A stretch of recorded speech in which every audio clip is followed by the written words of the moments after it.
আজিলৈ আমাৰ তৰফৰ পৰা শ্ৰদ্ধা জনাইছোঁ।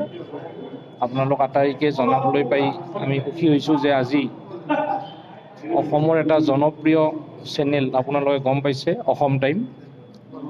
অসম টাইমৰ উদ্যোগত লগতে কালিদাস ফাউণ্ডেশ্যনৰ সহযোগত আজিৰ যিটো গ্ৰন্থ উন্মোচনী অনুষ্ঠান ইতিমধ্যে সমাপন হ'ল।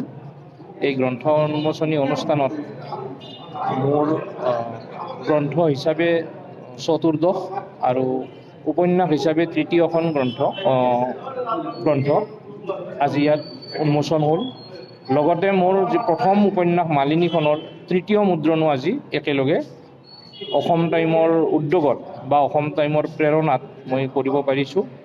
গতিকে মই আজি আনন্দ লাগিছে যে অসমৰ কেইবাগৰাকীও বিশিষ্ট সাহিত্য ক্ষেত্ৰত, নাট্য ক্ষেত্ৰত, প্ৰশাসনিক ক্ষেত্ৰত দখল থকা বা অসমক পৰিচালিত কৰা ব্যক্তিয়ে আহি আমাক এই সৌভাগ্যখন হোৱাৰ সুবিধা কৰি দিলে। তেখেতসকলৰ হাতেৰে বাকলি গুচাই আৰু সাহিত্যৰ যি অৱদান সামাজিক জীৱনত, ব্যক্তিগত জীৱনত, সেই অৱদানৰ বিষয়ে উল্লেখ কৰি ইয়াত উপস্থিত থকা শ্ৰদ্ধেয় বিশিষ্ট ব্যক্তিসকলক নিশ্চয় এটা নতুন পথৰ সন্ধান দিছে।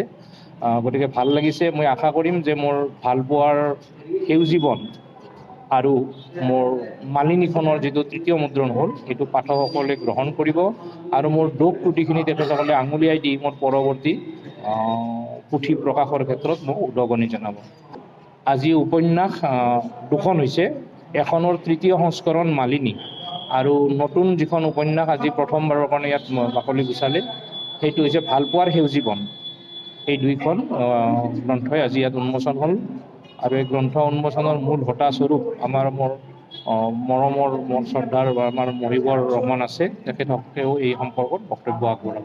যি ইয়াত আমাৰ অসম নাট্যক্ষেত্ৰৰ নক্ষত্ৰস্বৰূপ আৰু অসম আৰক্ষী দায়বদ্ধতা আয়োগৰ সদস্য সচিব জিতেন শৰ্মা ডাঙৰীয়া, অৱসৰী আয়ুক্ত সচিব অসম চৰকাৰৰ কৃষ্ণা বৰুৱা বাইদেউ, আমাৰ উচ্চ ন্যায়ালয়ৰ অধিবক্তা ছালেহ ইউ আহমেদ ডাঙৰীয়া, আমাৰ অসম টাইমৰ পৰিচালন সঞ্চালক কমলেশ শৰ্মা, গোটেই অনুষ্ঠানটো সঞ্চালনা কৰিছে আমাৰ ডক্টৰ সুশান্ত কাশ্যপ ডাঙৰীয়াই, বৰভাগ মহাবিদ্যালয়ৰ অধ্যাপক। লগতে আন এখন গ্ৰন্থ আজি উন্মোচন কৰিছে নলবাৰী জিলা সাহিত্যৰ সভাপতি তথা আমাৰ শংকৰদেৱ বিশ্ববিদ্যালয়ৰ অধ্যাপক সন্মানীয় ডক্টৰ লীনা ডেকা বাইদেৱে। আৰু ইয়াত আমাৰ নলবাৰী জনজীৱনক প্ৰতিনিধিত্ব কৰা, নলবাৰীৰ সমাজ জীৱনক প্ৰতিনিধিত্ব কৰা, নলবাৰীৰ সংবাদ জগতক প্ৰতিনিধিত্ব কৰা, অসমক প্ৰতিনিধিত্ব কৰা সকলোৱে ইয়াত উপস্থিত থাকি আজিৰ এই অনুষ্ঠানটো আমাৰ সফল কৰি তুলিছে। লগতে এই দুইখন কিতাপৰ প্ৰকাশক VM পাব্লিচাৰ্ছ এণ্ড প্ৰিণ্টাৰ্ছ বামুণী মৈদাম গুৱাহাটী, তেখেতসকলে উপস্থিত আছে। তেখেতসকলকো আমাৰ তৰফৰ পৰা ধন্যবাদ জ্ঞাপন কৰিছোঁ। Stay informed, stay ahead.